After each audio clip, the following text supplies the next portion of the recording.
Kami Pikaleng, bukan penjaga biasa. Bali tak butuh ormas dari luar di bawah langit jingga senja di Bali. Suara seorang pria paruh baya menggema dari layar gawai yang tersebar di media sosial. Ia berdiri gagah mengenakan pakaian adat lengkap. Di balik wajah yang tenang itu, tersimpan suara keras hati yang lantang. Kami pecalang, bukan penjaga biasa. Kami adalah anak adat. Bali tidak butuh ormas dari luar. Video itu viral di tengah kisruh isu kehadiran ormas dari luar daerah, termasuk yang dikaitkan dengan Hercules. Muncul sosok ini pecalang dari Pasikian Pecalang Baliang, berbicara dengan wibawa. Bukan marah, tapi tegas. Ia bukan sekadar menolak, tapi memberi penjelasan dengan akar, sejarah, budaya, dan identitas. Pecalang, bagi orang luar, mungkin terlihat hanya seperti petugas keamanan biasa. Tapi di Bali, mereka adalah penjaga kehormatan. Mereka adalah pelindung desa adat, hadir di setiap upacara, ada di jalanan saat nyepi, berjaga tanpa banyak bicara saat wisatawan ramai. Mereka tak digaji negara, tapi dihormati rakyat. Ada sekitar 1.500 desa adat di Bali, masing-masing punya pecalang sendiri. Mereka mengenal setiap wajah di wilayahnya. Tahu siapa pendatang, tahu siapa yang sedang kesusahan, tahu apa yang harus dijaga. Sistem kami tidak dibentuk oleh negara, tapi oleh leluhur. Kami jaga bukan karena undang-undang, tapi karena adat, karena cinta, ujar pria itu dalam video. Baru-baru ini isu keberadaan ormas yang kerap membawa-bawa kekuatan, bahkan intimidasi, mengusik ketenangan masyarakat. Isu tentang Hercules dan organisasinya menjadi topik hangat. Bagi banyak warga Bali, berita itu membuat gerah. Di sini tidak ada tempat untuk ormas yang bawa bendera kekuatan. Di sini yang dihormati bukan kekerasan, tapi keseimbangan, ujar seorang warga lokal di komentar video itu. Netizen pun ramai memberi komentar. Hormati adat Bali, kalau kalian bawa ormas untuk unjuk kuasa, kalian salah tempat. Tulis akun Dewayasa 89, pecalang itu bukan sekadar penjaga. Mereka jaga dengan hati, bukan otot. Bali aman karena dijaga oleh anak tanahnya sendiri. Tambah akun Roba Balenes, Spirit, ormas luar kalau datang bukan bantu, tapi bikin gaduh. Bali nggak butuh itu, ujar akun Roba Putriningsi. Bahkan dari luar Bali, banyak yang setuju. Salut sama pecalang. Indonesia butuh sistem lokal yang kuat seperti ini. Tulis Aroba Rahmat. CKT, kisah ini ibarat pepatah tua, di mana bumi dipijak, di situ langit dijunjung. Artinya, datanglah dengan menghormati, bukan mengatur. Atau, jangan menggarami laut. Artinya, jangan ajari mereka yang sudah punya kebijaksanaan. Hari itu, suasana di pura desa adat tampak hening namun tegang. Para pemuka adat duduk bersila, memegang tongkat bambu, mengenakan udeng hitam putih, tanda keseimbangan antara ruah bineda baik dan buruk yang hidup berdampingan. Tokoh adat setempat, Jero Mangkunarsa, angkat suara. Pria sepuh itu telah puluhan tahun menjaga adat dari serangan zaman. Anak-anak muda sekarang cepat panas karena kabar-kabar di luar. Tapi ingat, kita di Bali ini punya cara menjaga kehormatan tanpa harus mengangkat tangan. Pecalang bukan preman. Mereka itu benteng tak kasat mata. Kalau orang luar datang bawa gaya kekuasaan, di sini tidak akan cocok. Semua yang hadir diam, menyimak. Ia melanjutkan dengan suara yang berat, tapi tenang. Kami tak alergi orang luar asal tahu diri. Tapi kalau datang membawa bendera ormas yang bising dan suka main ancam, kami tolak. Bali tidak ditaklukkan dengan kekuatan. Bali dihormati dengan ketulusan. Guncangan dan ketegasan pemerintah daerah kegaduhan soal ormas luar ini bukan hanya berhenti di ruang maya. Pihak pemerintah daerah juga mulai bersuara. Wakil Gubernur Bali, yang sempat diminta tanggapan oleh wartawan, menyampaikan, kami percaya pada sistem adat. Pecalang adalah bagian dari keistimewaan Bali. Jika ada ormas luar yang mencoba masuk dan membuat gaduh, kami akan tindak tegas. Kami tidak akan membiarkan tatanan kami dihancurkan oleh kekuatan dari luar yang tidak tahu nilai-nilai lokal. Guncangan dan ketegasan pemerintah daerah kegaduhan soal ormas luar ini bukan hanya berhenti di ruang maya. Pihak pemerintah daerah juga mulai bersuara. Wakil Gubernur Bali, yang sempat diminta tanggapan oleh wartawan, menyampaikan, kami percaya pada sistem adat. Pecalang adalah bagian dari keistimewaan Bali. Jika ada ormas luar yang mencoba masuk dan membuat gaduh, kami akan tindak tegas. Kami tidak akan membiarkan tatanan kami dihancurkan oleh kekuatan dari luar yang tidak tahu nilai-nilai lokal. Jangan memancing di air keruh, nanti jaringmu koyak. Artinya, jangan membuat keributan di tempat yang damai. Karena yang rusak bukan cuma yang datang, tapi semua yang ada di situ. Ia menutup pesannya dengan satu kalimat yang membuat bulu kuduk banyak orang merinding. Bali ini bukan hanya pulau, tapi jiwa. Kalau jiwanya diganggu, akan ada perlawanan, bukan dengan amarah, tapi dengan keteguhan. Pecalang tidak pernah bersumpah di hadapan negara, tidak diangkat lewat upacara kenegaraan. Tapi ketika desa adat memanggil mereka datang saat pura diserang oleh kesombongan zaman, mereka berdiri tegak, tak pakai seragam militer, tapi dihormati melebihi tentara. Dan itulah sebabnya, dalam hati orang Bali, mereka berkata, selama pecalang masih berjalan di bumi ini, Bali tidak akan tunduk pada kekuatan yang tidak tahu adat. Hari itu, langit Bali mendung. Di salah satu sudut daerah Badung, beberapa kendaraan berplat luar daerah memasuki area pasar adat. Di antara keramaian warga, terlihat sekelompok pria berbadan besar turun dari mobil.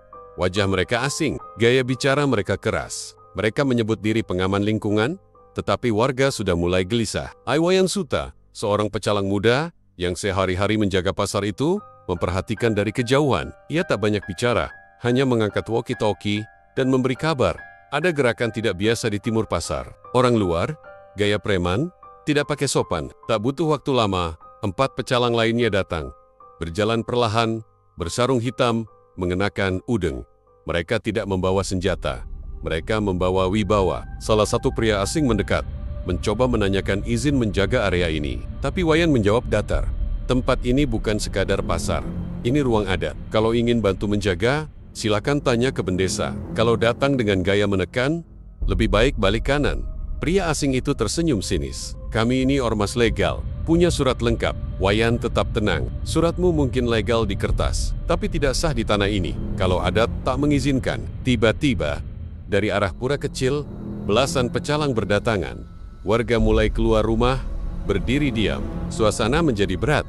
Kami tidak teriak, kami tidak pukul, tapi kami tidak akan biarkan tanah ini diinjak oleh niat yang tidak suci, ucap seorang pecalang senior dengan tatapan tajam. Melihat ketegangan semakin terasa, datanglah tokoh desa adat, Bendesa Adat Ketut Mertayasa. Ia tua, namun langkahnya mantap. Ia berdiri di antara kedua pihak dan berkata, kami tidak melarang orang luar datang, tapi kami tidak pernah memberi ruang bagi mereka yang membawa hawa menekan. Ini tanah kami. Kami tidak minta dikawal, kami tidak butuh dibimbing. Kami punya cara sendiri untuk menjaga harmoni. Kemudian, ia mengangkat tangan dan berkata, pergilah dengan baik. Sebelum desa kami menutup pintu dengan marah, kami tidak akan bentrok, tapi kami bisa hilang dari penglihatan kalian selamanya. Pernyataan itu membuat para tamu asing itu mundur. Pelan, satu persatu masuk mobil. Tak ada kekerasan, tapi tak ada yang berani kembali. Seorang warga tua berkomentar setelah kejadian itu, sambil duduk di bawah pohon Kamboja. Gajah mati meninggalkan gading, manusia mati meninggalkan nama. Tapi orang Bali, hidup pun sudah meninggalkan jejak adat. Itulah mengapa, ketika ada yang datang dengan keinginan mengatur, Bali hanya perlu mengingatkan satu hal. Di sini yang berlaku bukan kekuasaan, tapi keseimbangan. Malam semakin larut, namun di Bali, suasana tetap hidup. Seolah dipelihara oleh udara segar yang datang dari laring-lereng Ganang. Lampu-lampu kecil yang terpancar dari pura-pura adat di sepanjang jalan raya, menerangi desa-desa. Dan di setiap sudutnya, para pecalang masih berjaga. Mereka bukan sekadar penjaga malam. Mereka adalah saksi hidup dari setiap detak jantung Bali. Kembali ke Pasikian Pecalang Bali.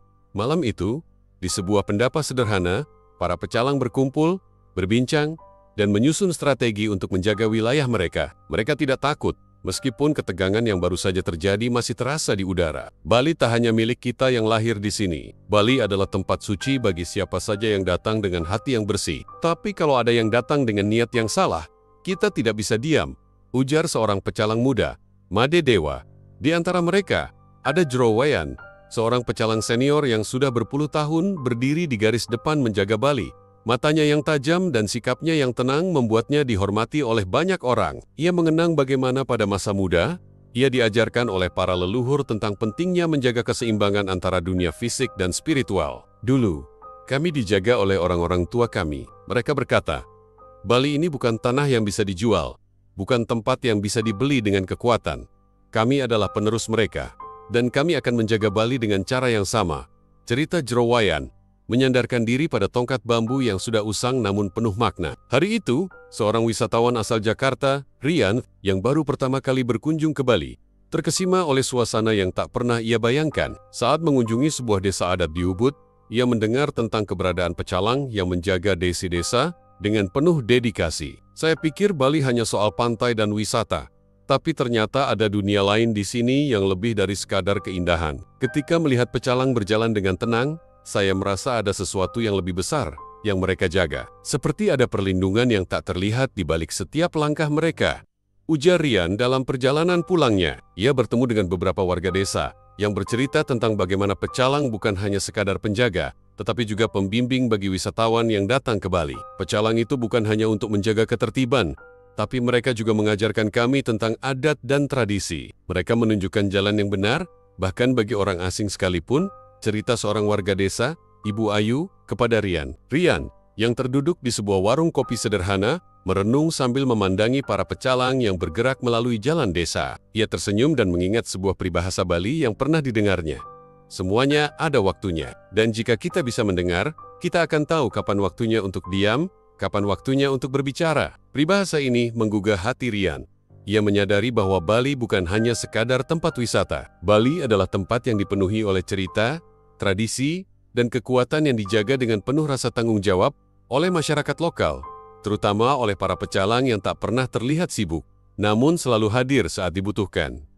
Kisah ini menyebar lebih luas lagi. Media lokal, yang awalnya hanya mencatat kejadian itu sebagai salah satu peristiwa kecil, mulai memberikan perhatian lebih pada Bali dan sistem adat yang hidup di dalamnya. Tak hanya itu, dari luar Bali pun banyak yang mulai menaruh perhatian pada bagaimana Bali menjaga harmoni antara budaya dan perkembangan zaman. Seorang jurnalis asal Jakarta, Devi, yang tengah menyelidiki isu ormas di Bali, menulis di kolom opini, "Ketika kita berbicara tentang ormas yang datang dari luar, Bali mengajarkan kita bahwa ada cara lain yang lebih bijaksana, cara yang mengedepankan akar budaya dan adat daripada kekuasaan. Bali bukan hanya pulau indah. Bali adalah pelajaran tentang bagaimana menghormati dan menjaga tanah air." Di tengah ketegangan yang semakin tinggi, suara-suara seperti ini semakin menguat, menegaskan bahwa Bali, dengan segala keunikannya, tetap akan menjaga warisan leluhur tanpa gentar. Setiap hari, para pecalang berjalan perlahan, menyusuri jalan-jalan desa, menjaga agar Bali tetap aman, tetap seimbang, dan tetap penuh dengan kedamaian yang abadi. Mereka tidak memerlukan pengakuan, mereka tidak mencari perhatian, mereka hanya ingin Bali tetap menjadi Bali, tempat yang penuh dengan harmoni dan kehormatan. Sebuah kalimat sederhana yang sering didengar di Bali, Sang Hyang Widiwasa, yang berarti Tuhan Yang Maha Esa, menjadi dasar dari segala perbuatan mereka. Mereka tidak hanya menjaga Bali dengan tubuh, tetapi dengan hati. Suara pecalang itu bukan sekadar penolakan, tapi pelajaran. Bahwa Bali bukan hanya tempat wisata. Ia adalah tanah suci dengan sistem hidup yang dijaga sejak zaman leluhur. Dan selama pecalang masih berdiri, tak akan ada tempat bagi kekuatan luar yang ingin merusak tatanan. Kami tahu siapa yang kami jaga dan apa yang kami lindungi. Bali cukup dengan rakyatnya sendiri, ujar pecalang itu. Dan seperti angin yang berhembus di antara pura, suara itu menyebar, menjadi pengingat. Jangan ganggu tanah yang dijaga oleh cinta. Kini, di ujung desa, Komang melihat matahari terbenam. Ia tidak hanya melihat proyek digital yang berkembang, tetapi juga melihat masa depan Bali. Apakah Bali akan terus bertahan dengan adatnya? Ataukah ia akan terbawa arus besar modernisasi yang tak bisa dihindari? Satu hal yang Komang tahu pasti, Bali harus mampu menjaga diri